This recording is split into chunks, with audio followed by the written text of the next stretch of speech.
Hey guys, welcome to Tiivra. I'm with Sidharth Sharath, Hey. one of our Tiivra 100 squad members. Personally, one of my favorite members, and I'm not kidding. I'm not kidding I at know. all. Everyone on the I team know knows why. this. So I got into riding only a couple of years back, and somehow the world of off-road riding is exciting me currently in my journey. And this guy has done some sick mods to his bike, and he did a PPT with us where he actually took us through each and everything that he's done. So what got you on this journey of modifying a bike on your own? So when I got the Duke 390 was because I wanted a bike that's quick, that is good on the streets, and that's when the Duke 390 came in. And the new model that I have, it came with a lot of tech. So that's why I got the bike. I loved it. But when I started riding it, right, there was few niggles, you know.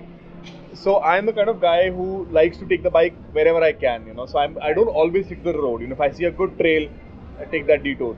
So the stock bike was not helping me, right from the tires, the suspension setup, the clearance, that was not working out. And at one point, I almost felt that I was kind of limiting what I want to do because the bike was not obviously able to do that. It was not made to do that, you know. So I think that's what every stock bike is, you know. So if a manufacturer makes a bike, they don't generally make a bike that can do everything. It's more focused. Correct. So did it like involve a lot of trials and errors before you got to the right settings yeah, for yourself? absolutely. So to start off with, I didn't even know. I knew what I wanted the bike to do, but I didn't know how to get there. Right. So there were multiple things, right, from how the tires, which tires should I put in, you know, how should I get more clearance? You know, should I work on the front suspension? Should I change the rear shock? So how did you start like understanding that point? Like YouTube, you know, I think that's like the best way to learn. So I googled up. So I started by seeing what other people have done on their Dukes. For example, I saw this one gentleman who would put the stock Himalayan Fox on his Duke. They were obviously very tall, you know, but then I kind of felt it was not very proportionate. And the Himalaya is a heavy bike.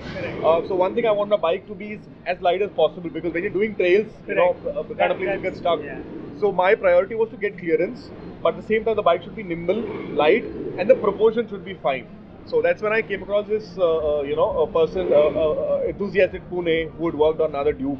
Okay. He put the BMW GT-R's suspension. Wow. I loved the proportion. It looked just amazing, and I want to do this to my bike. So I spoke to him. He understood what I wanted, and I went to Pune. We sat down. We discussed. You know, he literally went to the numbers. He told me what he's gonna do, how the rake's gonna change, how much clearance, and I I want to do this. That's amazing, man. That sounds interesting. You know, I have a question. So because I've just gotten technically into the kind of riding that I'm interested in. How do you plan your budgets around your modifications? So what I generally do is that's a toughie question. And that's like if you have a bike, that's the biggest thing. End of the month, you know, you need to know how much you're going to spend. But what I did was I went slow, you know. So for example, I did the tires first. I got the Scorpion Rallies, you know, they cost me a bomb. So I knew that I could do everything at once, you know. So I plan in such a way that I go for something that is more priority. For example, when I did the major mod, I did the suspension, I did an upswept exhaust, and that was it, you know. So because that itself costed me somewhere upward of 40 grand, right? So what I do is I break things up, I prioritize what I want to do first, and you know what first needs to be there. So. And do you at any given point in time have a list of mods that you want to do to your bike? Yeah, I did. So rather than the list of mods, I started off with what the bike has to do differently, you know. So and it was then about reaching how to get there. For example, I want more clearance. How do I get more clearance?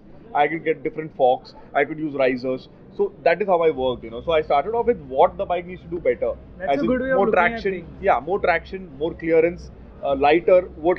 Then I look at what I can lose in terms of the weight. So that's the approach I took, and I mean, I'm very happy with the end product. So you know, like there are a few people, like for example, where I'm at in my journey, who have a preference with respect to the kind of bike they want to get next. Then there are a few who might have a list of modifications. Yeah. So where do you fall? Do you already have your next dream bike on the cards? Or are you more focused on the list of mods you want to do? This is a very easy question, you know. No amount of bikes are ever enough. You always want to get more bikes. You want to do more. For example, I have a triple R now, right? So there are things that I want to do the triple in terms of the tires or maybe get some performance mod. So it's always something that, so it's very difficult to choose, you know. So new bikes, yes, but then stock bikes, probably not, you know, because when you ride a bike for some time, you know what you want to do differently. And it's just more fun to know that your bike is customized according to what you want. That goes That's for both true. my bikes. That's true. I think we have a long pending ride, man. Oh, because I need yeah. to go with you and get a You did- practical session I with took you. I took Mark. You were not available, that And day, this but Mark just goes for all the rides. But anyway, I'm going to see you on the trail Absolutely. soon. And we are going to see you soon again with some other Tiivra 100 member.